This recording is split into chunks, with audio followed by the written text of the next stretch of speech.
మునుపటి ఎపిసోడులో విచిత్ర వీరుని మరణంతో సంతానం కోసం సత్యవతీదేవి వ్యాస మహర్షిని పిలిపించారు. అంబిక నుంచి ధృతరాష్ట్రుడు, అంబాలిక నుంచి పాండురాజు, అంబాలిక దాసి నుంచి విదురుడు జన్మించారు.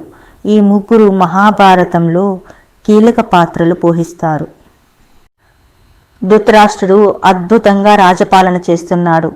పాండురాజు పరాక్రమం, విదురుని బుద్ధి కుశలత, భీష్ముని సంరక్షణ అన్నీ కలిసి హస్తినాపుర సామ్రాజ్యం భూమండలంలోనే తిరుగులేని రాజ్యంగా ప్రసిద్ధి గావించింది. ఇంతలో ధృతరాష్ట్రునికి పెళ్లి వయసు వచ్చింది.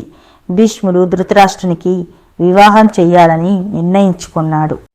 ఇంతకుముందు రాజ్యానికి వారసులు లేక రాజ్యం చిక్కుల్లో పడింది. మళ్ళీ రాజ్యానికి అటువంటి పరిస్థితి రాకూడదు అని భావించి ధృతరాష్ట్రునికి తగిన భార్య, వంశాన్ని నిలబెట్టే కన్య కోసం భీష్ముడు అన్వేషిస్తున్నాడు. సరిగ్గా అప్పుడే గాంధార రాజు కుమార్తె అయిన గాంధారి గురించి తెలిసింది. గాంధారి పరమశివుని కోసం తపస్సు చేసి 101 మంది సంతానాన్ని కలిగేలా వరాన్ని పొందింది. గాంధారదేవిని ధృతరాష్ట్రునికిచ్చి వివాహం చేస్తే ఇక రాజ్యానికి గాని వంశానికి గాని ఎటువంటి సమస్య తలెత్తదు అని భావించి భీష్ముడు విదురుడితో చర్చించి ధృతరాష్ట్రునికి గాంధారికి వివాహం చెయ్యాలని నిర్ణయించుకున్నాడు. ఆ మరుసటి రోజే భీష్ముడు వజ్ర వైడూర్యాలు, ధనము, బంగారము బహుమతులుగా తీసుకుని గాంధార దేశానికి బయలుదేరాడు. గాంధార దేశపు రాజు అయిన సబలుడు అతని భార్యను కలిసి హస్తినాపుర సామ్రాట్టు, అత్యంతమ పరాక్రమవంతుడు, 100 ఏనుగుల బలం కలవాడు, కురువంశీయుడు అయిన ధృతరాష్ట్రునికి మీ పుత్రిక గాంధారిని ఇచ్చి వివాహం జరిపించాలి అని నిర్ణయించుకున్నాము. దీనికి మీ అభిప్రాయం ఏమిటి అని అడిగాడు. ఆ మాటకు గాంధార దేశపు రాజు సబలుడు ఎంతగానో సంతోషించి ధృతరాష్ట్రునికి గాంధారికి వివాహం జరిపిస్తాము అని మాట ఇచ్చాడు. కానీ ఈ వివాహానికి గాంధార రాజు కుమారుడు, గాంధారికి సోదరుడు అయిన శకుని ఒప్పుకోలేదు. శకుని అత్యంత తెలివైనవాడు, మహామేధావి, మనుషుల మనస్తత్వాన్ని అర్థం చేసుకున్నవాడు, ఎంతటి వాడినైనా తన వశం చేసుకోగలిగినవాడు. ఎటువంటి లోపం లేని గాంధారికి పుట్టుగుడ్డివాడైన ధృతరాష్ట్రుని ఇచ్చి వివాహం చేయుటకు తన సోదరుడైన శకునికి ఏమాత్రం ఇష్టం లేదు.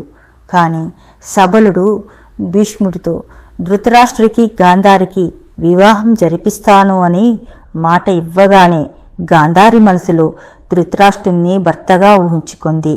అంతగా ధృతరాష్ట్రునిపై ప్రేమ పెంచుకుంది. సబలుడు అత్యంత వైభవంగా గాంధారికి ధృతరాష్ట్రునికి వివాహం ఏర్పాటు చేశాడు. కానీ అందరికీ ఆశ్చర్యం కలిగించే విధముగా గాంధారి తన కనులకు గంతలు కట్టుకుని వివాహ మండపానికి వచ్చింది. ఇది ఏమిటి అని అందరూ ప్రశ్నించగా, భార్య భర్తలో సగం అంటారు. అంటే భర్త కష్టసుఖాలలో భాగం పంచుకోవాలి. నా భర్త చూడలేని ప్రపంచం నేను కూడా చూడవలసిన అవసరం లేదు. అలాగే నన్ను ఒక గుడ్డివాడికిచ్చి వివాహం చేశారన్న అపవాదు నా భర్తకు రాకూడదు. అందువలనే నేను ఈ నిర్ణయం తీసుకున్నాను.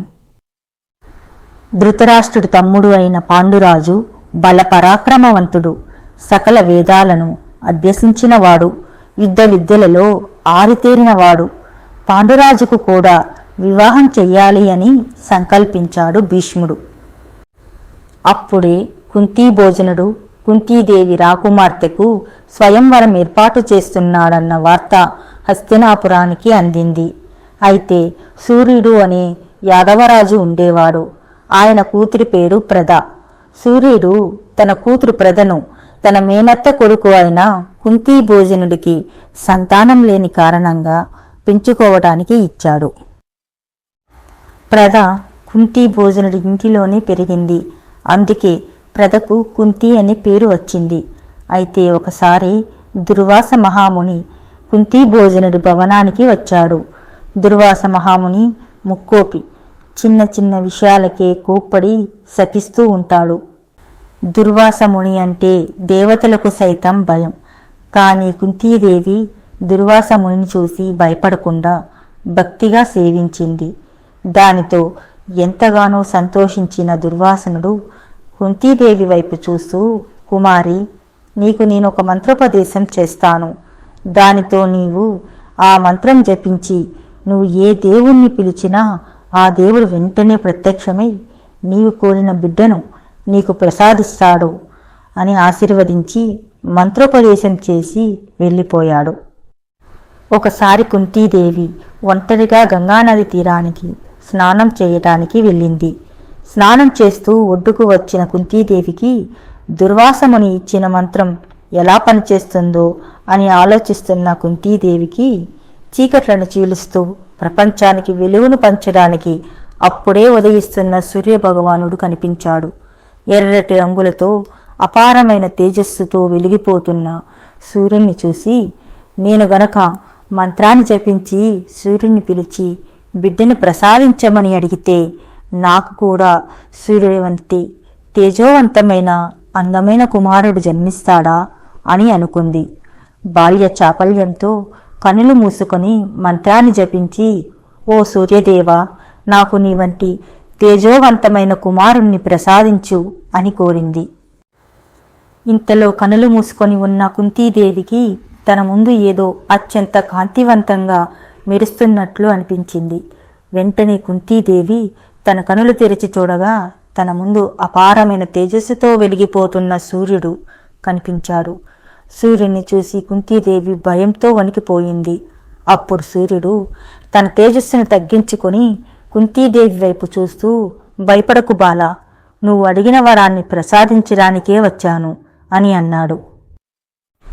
దానికి కుంతీదేవి, క్షమించండి స్వామి, బాల్య చాపల్యంతో నేను తెలియక మిమ్మల్ని ఆహ్వానించాను. నాకు ఇంకా వివాహం జరగలేదు. ఇప్పుడు గనక నాకు బిడ్డ జన్మిస్తే నా తల్లిదండ్రులకు నా మొహం ఎలా చూపించగలను? నన్ను క్షమించి మీరు తిరిగి వెళ్ళిపోండి అని అంది. మమ్మల్ని ఒకసారి ఆహ్వానించినప్పుడు వారికి వరాన్ని ఇవ్వకుండా వెళ్ళడం అన్నది అసాధ్యమైన పని. నీకు గర్భం రాకుండా బిడ్డను ప్రసాదిస్తాను. అలాగే స్వయంగా నేనే ఆ బిడ్డను రక్షిస్తాను అని చెప్పి కుంతీదేవికి వరాన్ని ప్రసాదించాడు. వెంటనే సహజ కవచ కుండలాలు ధరించి వజ్రం లాంటి రూపంతో సూర్యుడి కన్నా తేజోవంతంగా ప్రకాశిస్తూ కుంతీదేవి చేతిలో అందమైన మగబిడ్డ ప్రత్యక్షమయ్యాడు. ఆ బిడ్డే కర్ణుడు.